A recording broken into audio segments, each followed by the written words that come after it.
Good morning and welcome to Let's Talk Autism with Shannon and Nancy. I'm Nancy Alspaugh-Jackson and this is my friend Shannon Penrod.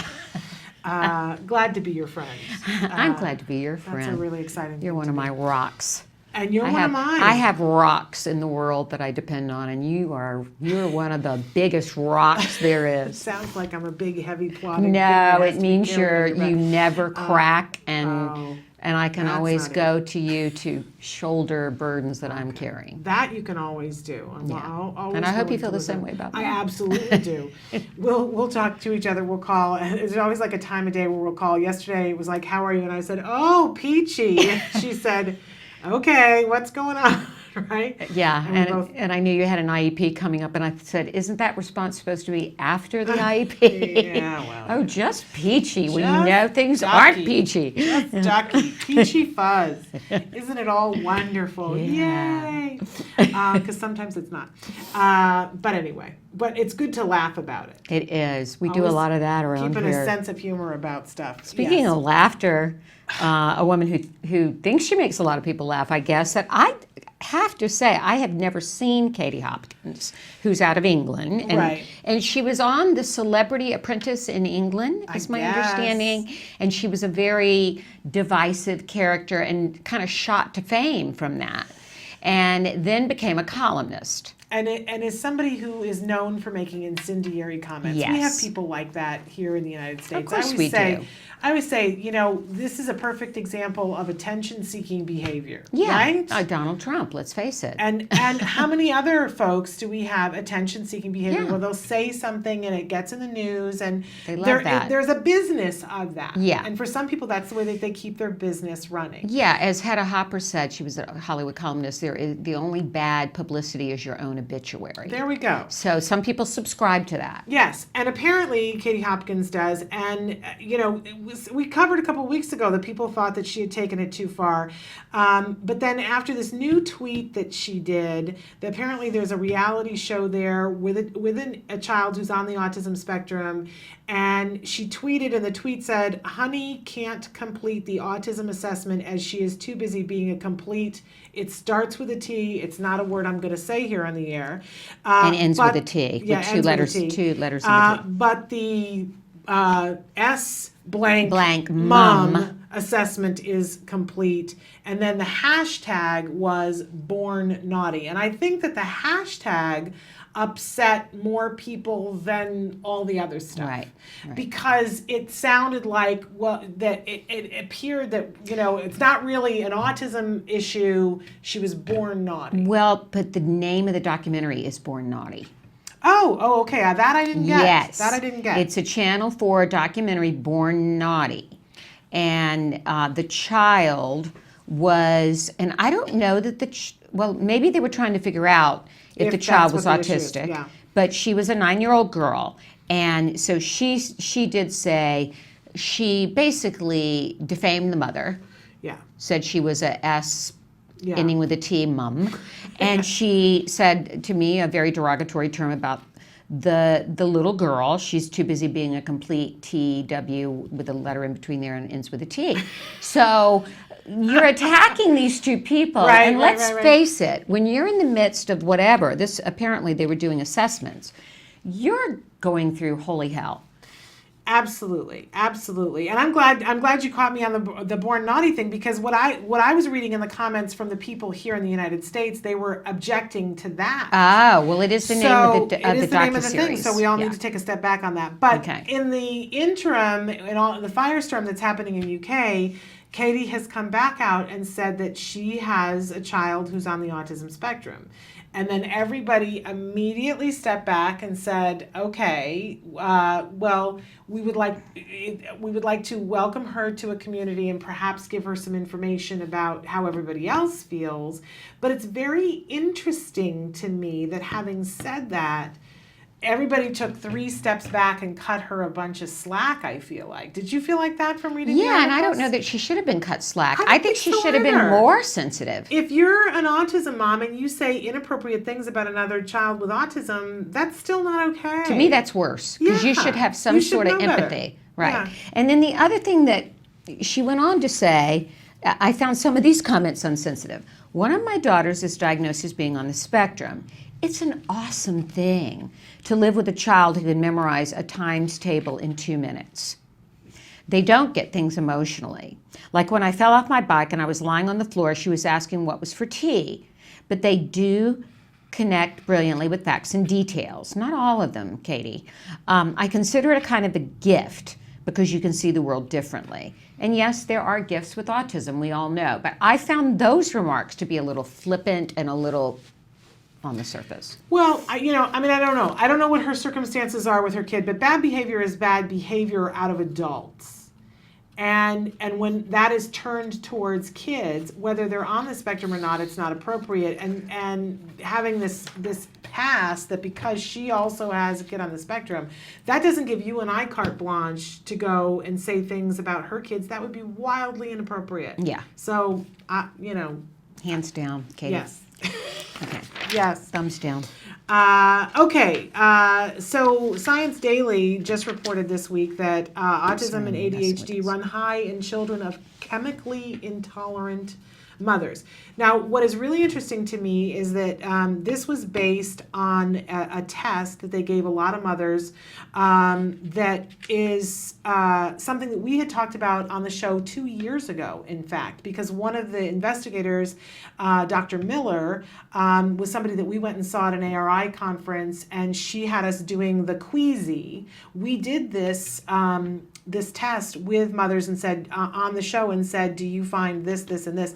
And it wasn't part of the study, obviously, but we talked through the Queasy on the show. But a lot of moms filled it out as part of the study and reported that they have issues with environmental, toxins, that if they're exposed to chemicals, that they have autoimmune stuff. Okay. This is the kind of thing that you and I have talked about many times, is that so many moms of kids on the spectrum have autoimmune issues and have intolerances to chemicals. Right. And they found clearly, and this is no surprise to us, but autism and ADHD are much more prevalent in children whose mothers already have issues. Chemical intolerances, yes. Once more, the environmental link, evidence stronger than ever before. And let me just clarify, the Queasy, I thought you meant it was spelled queasy. And no. Did you get queasy of certain things?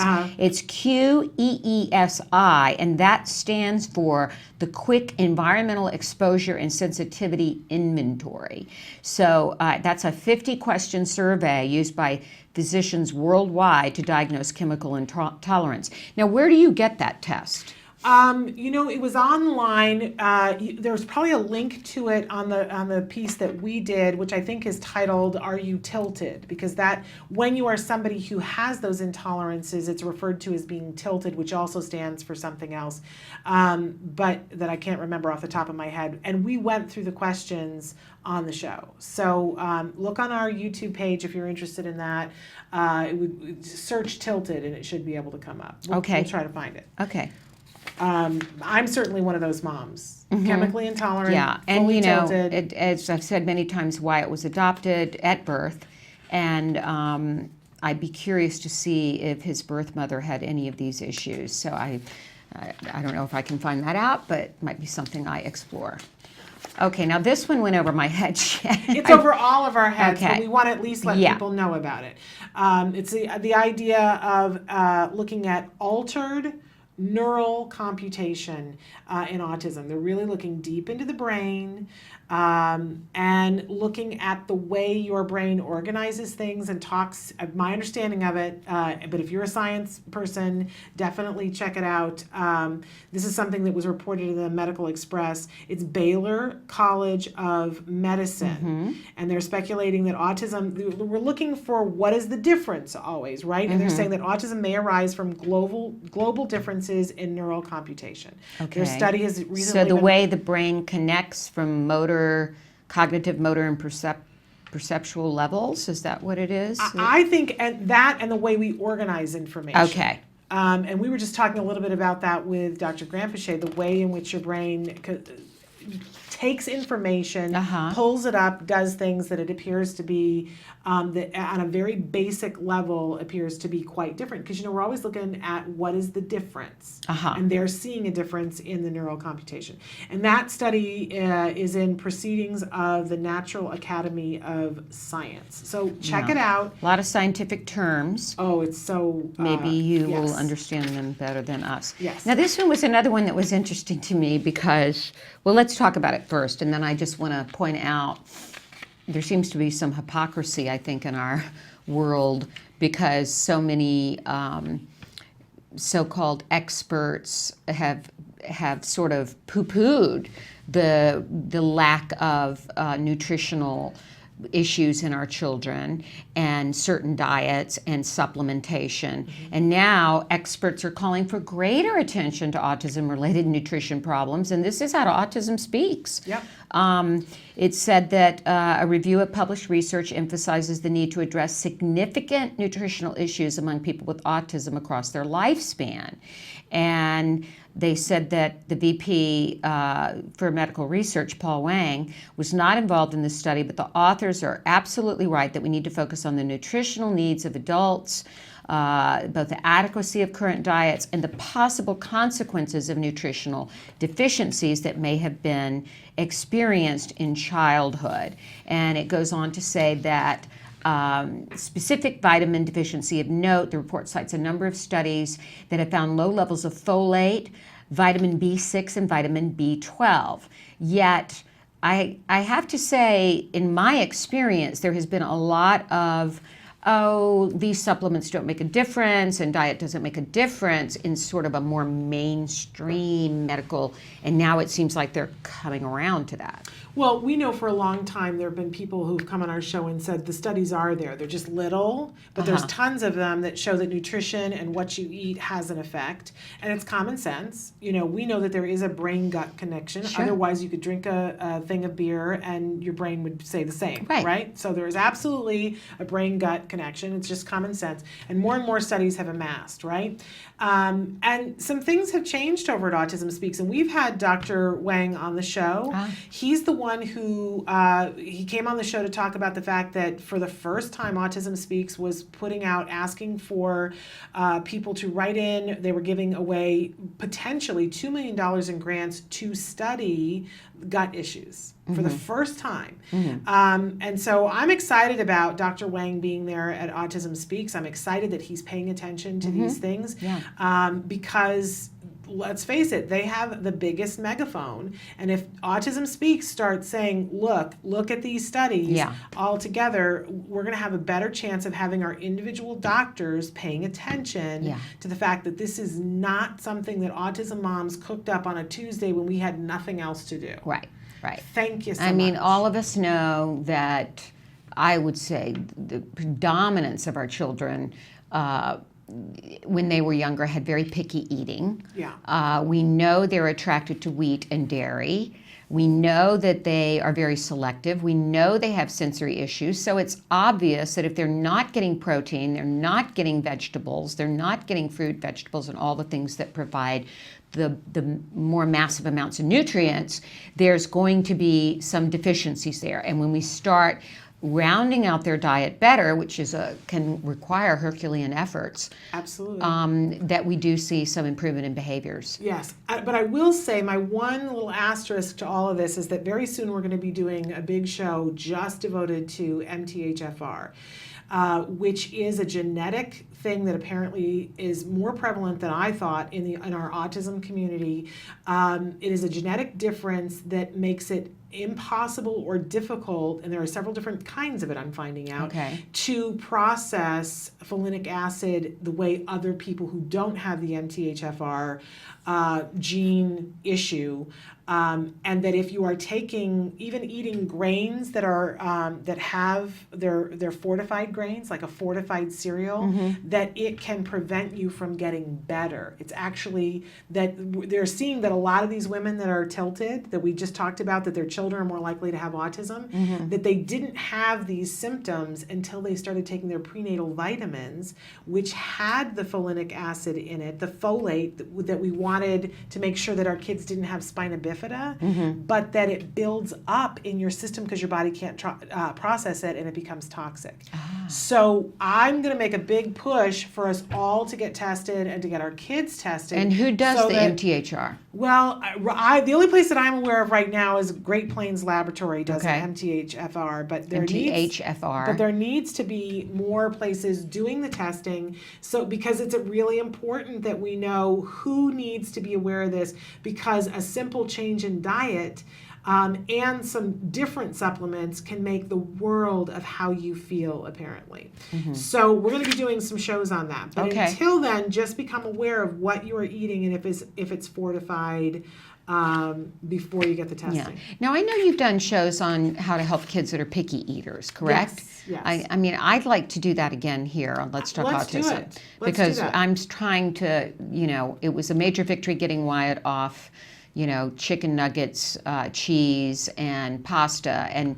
But what we did initially was we went to the gluten-free, dairy-free substitutes. Right. And then started trying to slowly bring in foods that were more nutritional, which, now he'll eat almost any protein, but the vegetables are still a huge issue, mostly because of texture issues, sensory issues. So I would like to, Absolutely, because we've had multiple times experts on talking about, but one of the biggest things that they say that you've experienced before is exactly what I did in the meatballs that I gave you. Right. That you take the vegetable, grind it up, and put a small amount of it in the thing that they will eat, and then gradually increase that over a period of time. And they'll develop a taste for it. They will develop a taste for it until eventually you get to the point where they're eating the thing you thought they would never eat. I never thought my child would eat green beans and carrots, so that was a major victory. Right. It's possible, but we'll do a whole show on that. Okay, good. Okay, we're way past time. Vince is waiting for us. Where are we? So we have Vince Redmond, who's going to be with us in just a few minutes, licensed marriage and family therapist, also a soccer fanatic. If you're watching the last hour, we had a question about a soccer thing, and Dr. Grandpichet said, make sure you ask Vince Redmond about that. But Vince is going to be talking with us about bonding and what the boundaries are and how do we set boundaries, how do we make it healthy on both sides. So stick with us. We'll be right back after these messages. You say howdy, we say hi. Let's get rowdy, let's get wild. Let's get wild. Let's get wild. Let's get wild. Let's get wild. Hey, welcome back to Autism Live. We heard you. Everybody wants macaroni and cheese. Yeah, but we're gonna make it allergy free. But here's what's the crazy part of this macaroni and cheese. It's actually healthy. And it tastes good. Yeah, it tastes really good. That's the most important part. So we're gonna start, we got our water boiling. There's so many variations on the pasta. We're using today a corn pasta. We can verify with the manufacturer that we have a GMO-free product. So let's go ahead and put that in there. Ooh, and if you don't mind, stir that up for me, my friend. Now it's sticking a little bit to the bottom. Is that okay? We maybe add a little more high heat oil and spread that around again. One thing you gotta know about gluten-free pasta, if you overcook this, it becomes mush. Let's move this guy over to the other burner so you can see what I'm doing. And now we're gonna start with the old macaroni and cheese sauce. What's great is there's a lot of choices for different soups. And the way that I look at soups, and again, please follow the recipe on your screen right now. I don't like to measure very often. But what I like to use is a creamy butternut squash soup. So this soup is great because it adds a lot of flavor to the dish, but also gives people another serving of vegetables. With kids, we don't want to over season. Maybe with the adults, we can season some for the kids first, pull it out, serve them, and then add a little more, garlic powder or onion powder or other types of things into your dish. So the next most important thing on this recipe is we're gonna add in a thickener and the faux cheese. Now some people like their sauce really thick, so you just add in more cornstarch or more arrowroot, so that's not a big deal. How's that doing? You think it's ready? I think it's done. Okay, so why don't we switch? I'll take that, you do that. Okay. And I'm going to strain this bad boy here. Here, let me turn that off. Okay. Or we're going to cause trouble again. Trouble in Lisa's kitchen. Yeah, no! That's another show. Don't, yeah, right? So I'm going to go ahead and get this all strained. It's a good consistency. So I'm going to check to make sure our pasta is cooked. So really you just want to make sure, just like any pasta, it's a little bit squeezy, a little bit. Nice. Dude, good job. We're good. Looks yummy. So even though the cheese is not totally melted, it's okay. Don't panic. What's important is that you're going to love this recipe once you eat it. What I enjoy most about this recipe is that it smells good, but this stuff perfect. is amazing. So if you don't mind, I'm going to serve you some up, and you can maybe blow a little bit on it so you don't burn your mouth. Sorry, I'm once a mom, always a mom. Just like we tell our kids. I know, right? God, I can't wait. I'm excited. So I'm going to give a shot of this too, but Oh my gosh, that is so good. this is the ultimate comfort food. So Oh, it's so isn't good. it good? And I'm not just saying that. It is really good. It literally tastes like something our kids would really like. And that sweetness is really, really, really good. So the bonus for us is that when we're serving this to our kids, they're actually getting a full serving of vegetables in this. So instead of just eating a bunch of carbs and worthless calories, you're actually getting some good stuff in this. And we'll be back next time. I hope you join us again here on Autism Live. We're really loving the feedback, and if you have additional feedback, here's how you get it to us. You can send it to us via email at autismlive@gmail.com. On Facebook, facebook.com/autismlive. And also there's thousands of recipes waiting for you to discover them with pictures and different things on the Taka website. So you can hit Taka on the web, takanow.org, and we'll be back. Hopefully we'll get to do this again. I had so much Maybe fun. we'll have a little wine, but you got to join us next time. We'll look forward to seeing you then. Bye guys. We're going to keep eating. You say howdy, we say hi. Let's get rowdy, let's get wild. Let's get wild. Welcome back to Let's Talk Autism with Shannon and Nancy. Nancy and I are thrilled because we have Vince Redmond. He's been waiting patiently. Vince is a licensed marriage and family therapist. He's joining us via Skype. He is also, if you were watching the last hour, Dr. Dorian Granpichet sang his praises, and rightly so. Vince is someone, in addition to being a licensed marriage and family therapist, has been working in the field of autism and being an ABA therapist for multiple decades. He's featured in the film Recovered, one of the therapists working with the kids in that film. And Vince, to your many attributes, she tells us that you are also a soccer expert enthusiast. So thrilled to know that. I did not know that about you. And we had a question. We're going to get to the topic that we say, but we had a question in the last hour for Dr. Granpichet, and she said, ask Vince that question. They wrote in and said, my son is 5, and at a typical preschool, they play soccer a lot, and he gets lost in zones because he doesn't understand the basic of the games. We tried to he zones out. Now I get it.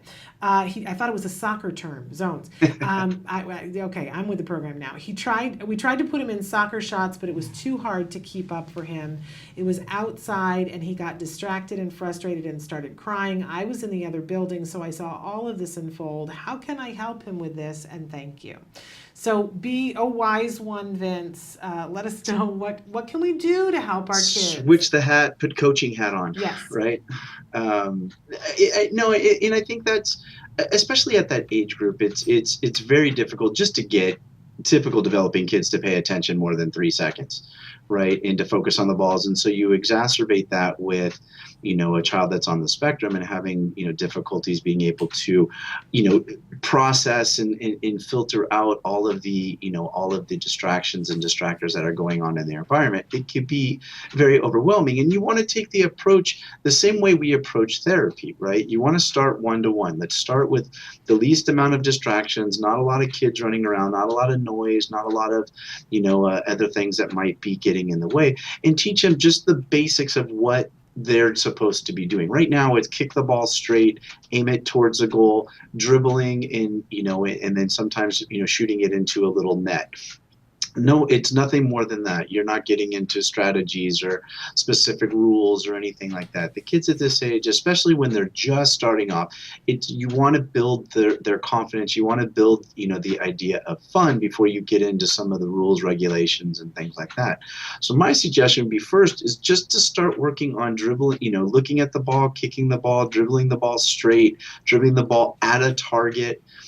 doing that in your backyard, doing it in the living room, doing it, depending on where you live, doing it at the parks, and doing it, starting at 1-to-1, giving some of those just fundamental basic skills, get the child a little bit more understanding of what they're supposed to do, and then build it up into now sharing that or using the natural environment to start expanding that skill.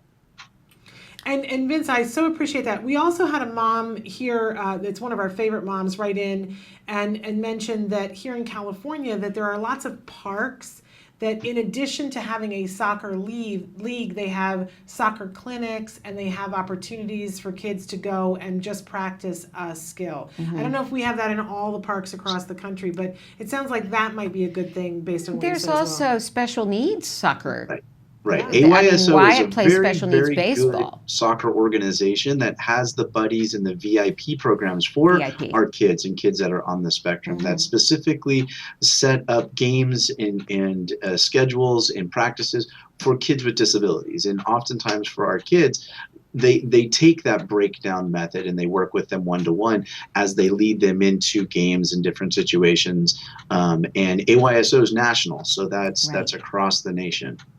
Correct. Well, great. AYSO is national, and Wyatt has done their programs. Soccer was a bit too confusing for him, and basketball was. He settled into baseball, and we find for him, one-on-one karate he loves.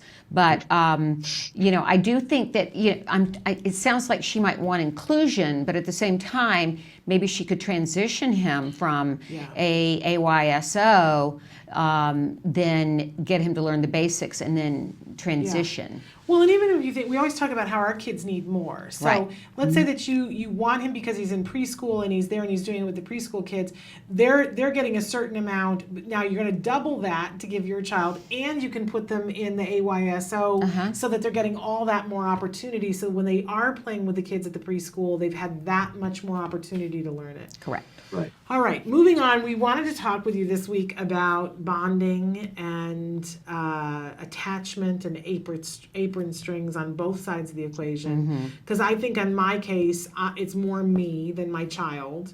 But Nancy, you had in my case, I think it's equal, my child and me. Okay. And I think that because of some unique situations in my family, with my husband having had an illness, and he spends most of his time with me, and I find this a lot with single moms, Vince, that their children on the spectrum are with them literally, aside from sleeping, and sometimes even when they're sleeping, they're sharing the family bed.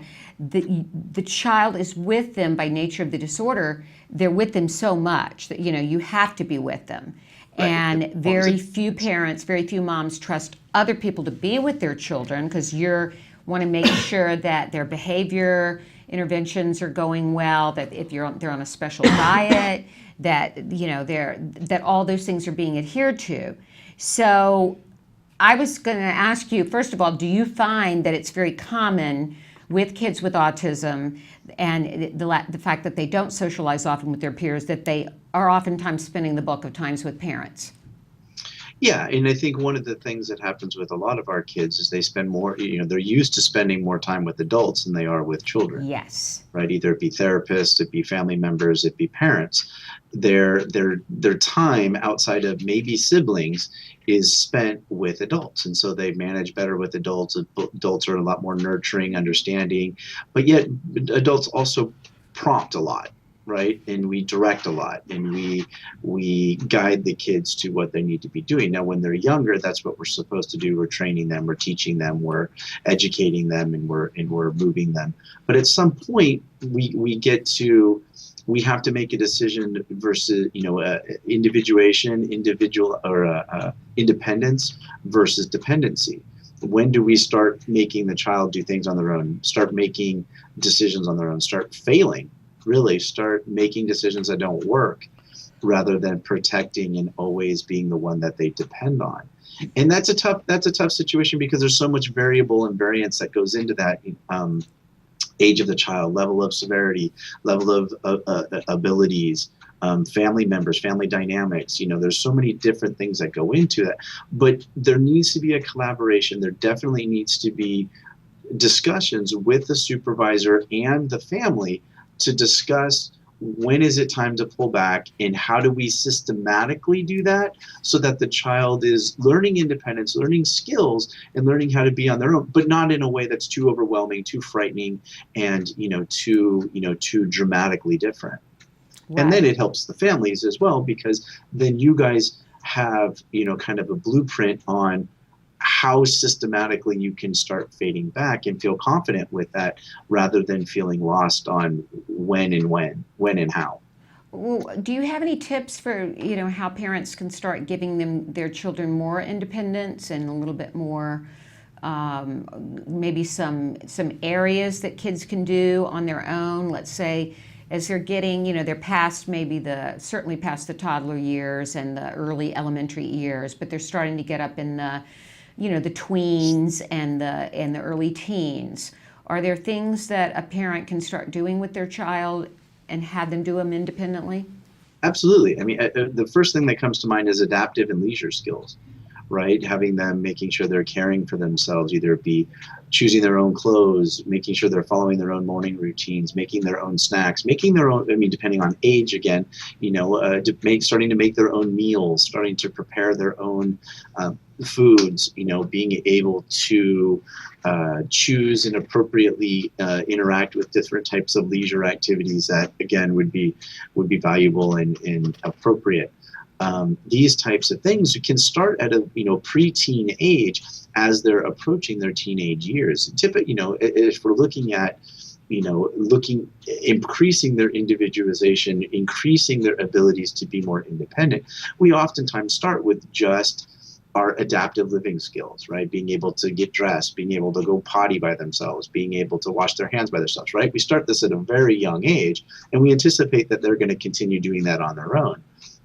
But when we get into like meal preparation and we get into choosing what to wear for school or for outings, getting to prepare for a trip or an activity, that's, I think, where when we get to those pre-teen ages or in the early teenagers, this is where we need to start having them be able to be more functional, more independent, being able to do these types of things on their own.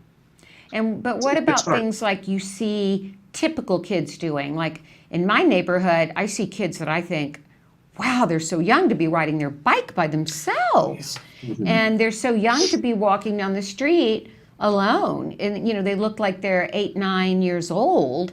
And, I wouldn't let Wyatt walk down the street alone to the mailbox or ride his bike down the street.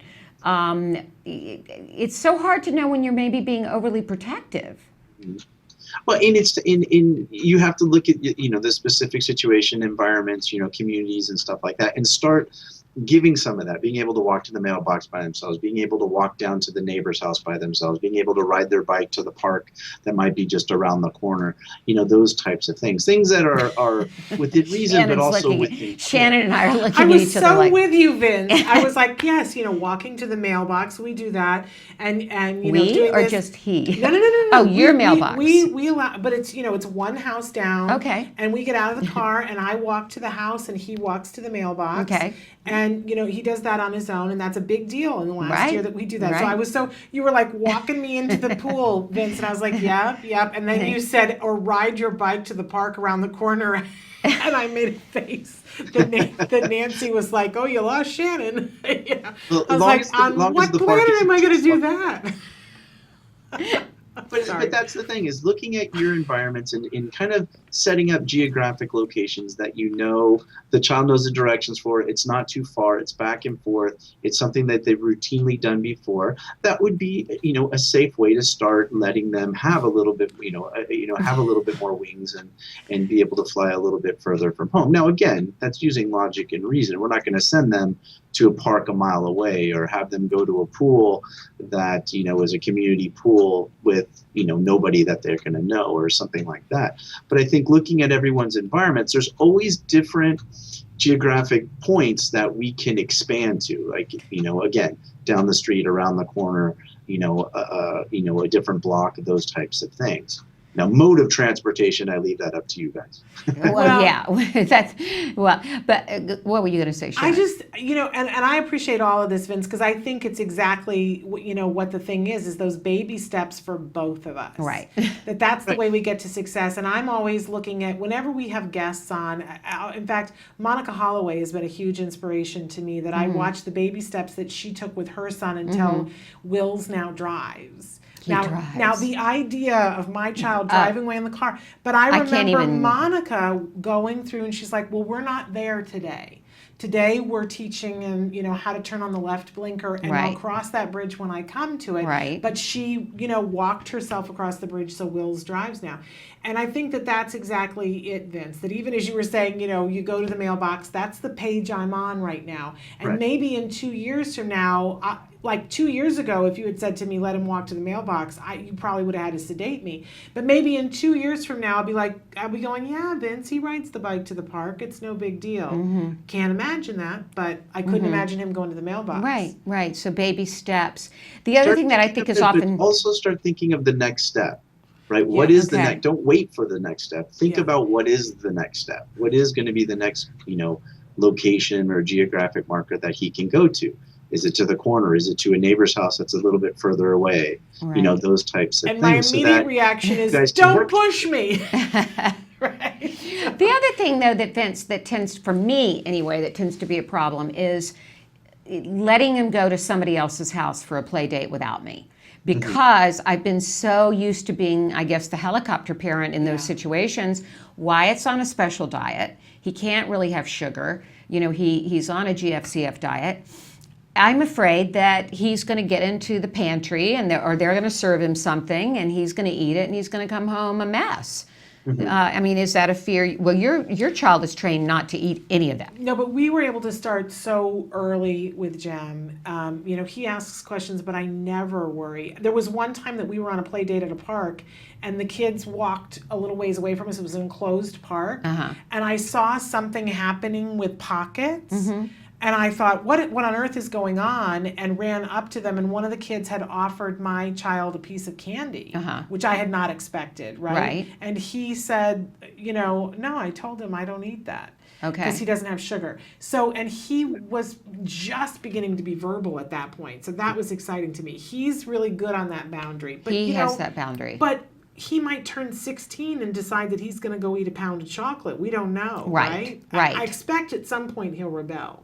But to date, he's been really good about being aware of what he can and cannot have and policing himself. And Wyatt's aware of it, but he, given the first opportunity to cheat, will. Yeah. And it's, we're working on that in therapy to instill that boundary to make him know. Because I believe Wyatt is related to me. That's what I think. Yeah, if he goes to somebody's house and they say, let's have pizza, he's not going to say, oh, is it gluten-free and dairy-free? Right. He'll go, yeah. Right. So that kind of keeps me overly enmeshed with him in that I feel like I can't let him go to somebody's house unless it's an autism parent who does ABA, who's GFC. And that limits Shannon. But you want to be careful, Nancy, because you want to give credit to other families as well, right? I think if you discussed it with a mom or a dad and there was going to be a play date and you listed the dietary limitations, I think everyone would understand and be able to, adhere to that, either. Vince, we love you so much, Vince. I do have a friend who knows his dietary limitations, who used to live up the street from us before we moved, and he would go down there, but he would somehow make his way to her pantry. Oh, please. My mother, who knew exactly what the limits were, would stick a jelly bean in my son's mouth when I wasn't watching with everything in it, artificial colors and everything that we weren't doing. And say, he deserves a treat. And say, you got to let him have sugar at some point. And I would say, what? California's going to go into the ocean? Or what? Right. But also remember, that's a different family dynamic. That's your mom, so but Nancy's neighbor, she knows more. My neighbor, the problem with some of these people is they keep bowls of candy out in the house. Yeah. The way some people eat is just amazing. And even, I will be honest, that Wyatt came to a birthday party with Andrea and not with you, and while we were standing there, took a piece of cake away from somebody else and took a bite. Even in my house, my GFC CF house, we had an issue. Yeah. So it's hard. It is hard. It is really hard because you can't change, other people's households. You can't change their routines. You can't change the things that they like to do. But that helps us make the decision if that's an appropriate location for a play date or not, right? Yeah. So we start safe. We start with people that we can trust, either it be a neighbor or a friend or a relative that we can trust, and we can set up situations where we're not there, right? I mean, going back to the original question, is having a play date where mom's not present or another family member's not present. We have to look at our community, look at our families, and find the one safe spot where they're going to follow your diet. They're going to put the candy away. They're going to put, a stool or something in front of the pantry so it doesn't open or what have you, so that he doesn't do that. Now, I'm hoping that their behaviors, and again, this is for everyone, so the variety of behaviors are going to change, but for the, for specifically for your two boys, that they would understand not to go search for other food. They should be occupied with the other child, playing games, activities, going outside, those types of things. So my kid's always going to search for food. But I will say, with when that happened the first time, when Wyatt took a piece of somebody else, he didn't know me as well, and he didn't know my house. Now, the last time he was at a birthday party, he came in and said to me, "Okay, Shannon, what can I have? What's gluten-free?" That's right, and you had a cake for him. And I said, "There's there's special this, cake." there's this, and we discussed it many times throughout the party, and he policed himself and was great. Right. And he knows. We go over with him. He goes, we say, "Why can't you have this?" And he goes, "Because it makes my tummy upset and my brain not work." There we go. So he knows that. I guess it's just the constant reiteration. And, Vince, I guess I'm just afraid of raising my child in a bubble. I guess I have this deep-seated fear that, there's so many checks and balances with his behaviors, with his diet, with so many things that, I don't want him to be in a bubble. I want him to be in the world. Right. But I feel like I have so many things that I have to monitor and be prepared for. And I try to be prepared, like provide the right snack when he's going somewhere. And God knows, birthday parties are a nightmare for most autism moms everywhere, because we bring our own foods and we bring our own so many things, right? That doesn't even cover the sensory stuff. And the sensory stuff, Yeah. I guess you're saying baby steps and people you trust. The first step is what you both you ladies have already talked about, is having the boys being able to know and be able to say what they can and can't do, right? Being able to understand and be compliant and cooperate with having a special cake, not having other things, being able to ask, what can I eat, rather than just grabbing and being impulsive, right? Both of the boys are at the stage now where they know not to just go grab food because it might make their tummy upset, it might make them upset. So that's actually your marker on, is it something that they'll be able to maintain on their own, right? Again, we need another safe environment to be able to test it and check it. But that's the first step, is being able to have them monitor what they can and can't eat, as long as their level of functioning is at that level where they can do that. And it's great to hear that the last experience that he went into, Wyatt went into and said, what can I have, or is there a special cake, so that he's able to identify that he can't have just what everybody else is having. That's fantastic. He was a champ that night. He was a total delight. Well, unfortunately, we're out of time, and I this is a conversation that we could have forever, right, and 8 more days, right? Because all of our kids are different, all of us are different. You said you don't want your child to be raised in a bubble, and I'm so afraid somebody's going to pop the bubble that I put around him. So, No, I appreciate that. We're all walking on that really tiny balance beam, trying to find just the right thing. And they're growing up way too fast. Yes, ma'am. Yeah, you guys touched my heart when you were talking about the driving, because my daughter just had her first behind the wheel outside of me last week. Oh. Well, I'm thinking about, they say those cars that drive themselves are coming any minute, yes, so I'm counting on that. There we go. Well, Vince, thank you for the therapy. Thank you. Because we need it. We do. And we'll look forward to seeing you again next month.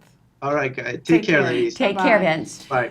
We're here at the end of the show. We don't even have time to take a break, but always thrilling to have Vince here with us. Yeah, so that, to help deal with our neuroses. and to be honest about it, because it Yeah. helps me when I'm honest about it, when I come clean here on this show, because I know that there are those of you who can relate. When I see what some of these neurotypical kids are doing, Oh. I mean, you know, I'm in Starbucks and there's a neurotypical kid my son's age ordering a double espresso, and while he's talking on his cell phone, planning his, you know, and I'm like, whoa, you know, it's just like the disconnect, and I feel like, am I just overly shielding him, and should I be coming into some more of these experiences? Yeah, well, just because they can do it doesn't mean they should. I right? know, I For those know. neurotypical kids. So, but anyway, we're almost out of time here. I want to take just a second because our total schedule for tomorrow has changed, and I want to let people know that on the show tomorrow we're having back. Yes, we just had her on yesterday, but we're having her back tomorrow. Elaine Hall, Coach E, and she's coming with Spencer. Spencer is going to be doing a little applications in, and we can talk about that tomorrow. And we talked about it with Elaine a little bit yesterday, and we'll be talking about it again we're tomorrow. going to be funding, I believe, 20 kids for this camp. I mean, absolutely and we're still free. looking for neurotypical teens and college students to be the peer educators as well. So they'll be on the show, and also on the show tomorrow, Sue Cho's coming on. We debuted this week the yoga that she did with Jem. We're going to have Sue here talking with us and about the other project that she was working on in technology for that she's paired up with Act Today. So it's kind of an Act Today today tomorrow. good. It's Jem's favorite day because it's his two favorite guests, Okay. Spencer and Sue Cho on the same show. Great. He's coming because he wants to be here. So in any case, that's what's happening tomorrow. Next week on the show, we're going to be talking about the Ride for Autism. Yes, which is a big event coming up. Big It's event so coming much up. fun. And our friend, the drummer. Yes. That we're looking to see if that's a potential that we can have a very special guest. Crystal's son is performing Yes. at that. Yes. Yeah, so there'll be lots of great, and I understand Rob Morrow's going to be there. Yes, the actor Yeah. Rob Morrow. And if you haven't been to this Ride for Autism, when have never these been able to go. bikers come in, and literally hundreds, they've got a police escort, We're out of and then time. you see, we're out of time. We're out of It's so time. great. It's great. We'll talk about it tomorrow. Give your kiddos a hug from me. And give yourselves a hug from me. Bye-bye for now.